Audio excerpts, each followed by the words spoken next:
So bukod sa lawmaker mismo, yung representative, mayroong 5% eh. Sila mismo tumanggap ng mga kickbacks nila. Totoo ba? Totoo ba ito, Ms. Napoles?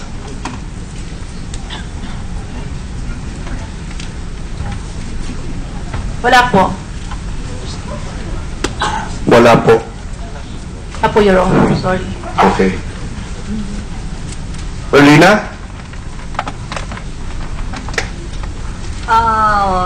Tungkol po doon sa representative po ng isang lawmaker, mayroon na po akong naabutan mismo na siya po mismo ang kumuha ng kanyang commission. Dahil bago siya pumunta po doon sa office namin, pinaghanda po kami ni Madam Jenny Napoles ng pera dahil si representative na ito ay pupunta para kunin niya yung kanyang... So ito, personal, ikaw mismo ang nag-abot? Opo, ako po mismo ang nag-abot. At ikaw mismo gumawa ng voucher? Si Benhar po ang gumawa si ng voucher, pero ibinigay po niya sa akin. Pero ikaw nag-abot? Ako po mismo nag-abot. Sino po sila? Si Attorney Camby po. Okay. Ms. Napoles, totoo ba ito? Hindi po totoo. Ayon din kay Benhar, Ms. Napoles, binibigyan mo rin ng kickback, hindi lang yung lawmaker, yung representante ng lawmaker, pati yung opisyal ng implementing agency. Totoo ba ito, Ms. Napoles? Hindi po, Your Honor. Benhar? Paki-confirm lang? Nagsisinungaling po siya, sir. Totoo po yun na nagbibigay po siya sa mga opisyal po ng implementing agency. Kasi may mga ibang opisyal ng implementing agency ay pumupunta rin po sa opisina at saka po nakikita ko rin po yung pag-abot niya ng pera doon sa... Kasi ako nga po nag-prepare ng voucher. So nakikita mo na si Ms. Napoles nagbibigay ng pera sa yung head of the implementing agency. Paano mo alam na pera yung inaabot? Baka naman sulat lang yung inaabot. Hindi po, sir, kasi ang opisina may 3 vault.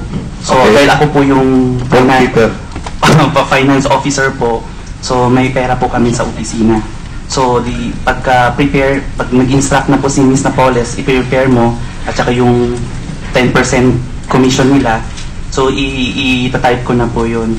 Tapos papacheck muna sa mga seniors ko o hindi yung anak niya si Jo Christine, tapos yung pera na ihanda ko.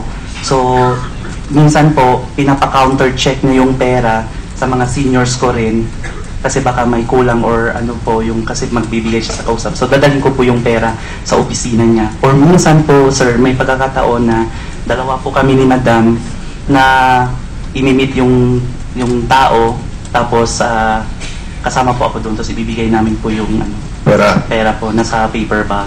Sino-sino tong mga head ng agency na ikaw mismo personal nakakita? Ano po, sir, si Mr. Alan Havillana po ng NAVCOR. Tapos po si Antonio Ortiz. Ng anong agency? Ng TLRC po. TRC na ngayon. Dati TLRC po. Okay. Ayon kay Benhar, Ms. Napoles. Ms. Napoles? Ms. Napoles. Yes, sir. Ayon kay Benhar daw, mayroong 3 major na pamaraan sa pagbayad o pagbigay ng kickback. Yung isa, fund transfer. So, ibig sabihin, bank to bank. No? Yung isa, manager's check o personal check. O minsan, cash. Cash naman, binibigay sa opisina pag pumupunta yung tao o sa kondo mo daw. Ms. Napoles, sa kondo mo daw, nagbibigay ka. Or, pinapadala nyo sa bahay mismo ng mambabatas. Totoo ba ito, Ms. Napoles? Hindi po, Your Honor. Benhar? Paki-confirm lang.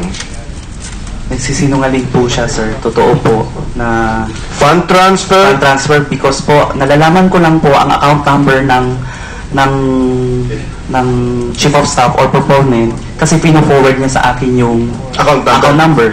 Tapos pangalawa po, So meron kang listahan ng mga account numbers ngayon. opo, nasa affidavits na final namin sa ombudsman, nandun po yung account number. Miss Napoles, pagka yung account number, hindi magsisinungaling yan. Talagang, paano nakuha ni Ben-Hur ang account number ng isang lawmaker? Opo, alam ko po yun. So, paano nakuha niya? Hindi ko po alam sa kanya. Hindi mo alam sa kanya. Okay, pakituloy lang, Miss Ben-Hur. Dahil nire-report ko sa kanyang status ng pera sa per NGO at saka yung controlled and owned corporations niya, siya po nag-i-instruct din sa akin kung saan i-debit. So, minsan personal check pang binibayad? Meron siya po yung corporation check niya. Corporate check? Opo, corporate check. Tapos, meron din pong pagkakataon na from the foundation po, EAMC. Pero sasabihin niya po sa amin, nakapangalan po sa ibang tao, pero ang sinasabi niya sa amin po, ito ay para sa ganitong lawmaker. So, alam po yun ni Madam, sa red notebook niya na nandoon yun ay para sa ganitong lawmaker at MC ang binigay namin sa kanya. Miss Napoles, ayon din kay Ben-Hur, napag-utusan mo siya na personal magdala ng pera sa bahay ng congressman o chief of staff ng senador. Totoo ba ito, Hindi po. Ben-Hur?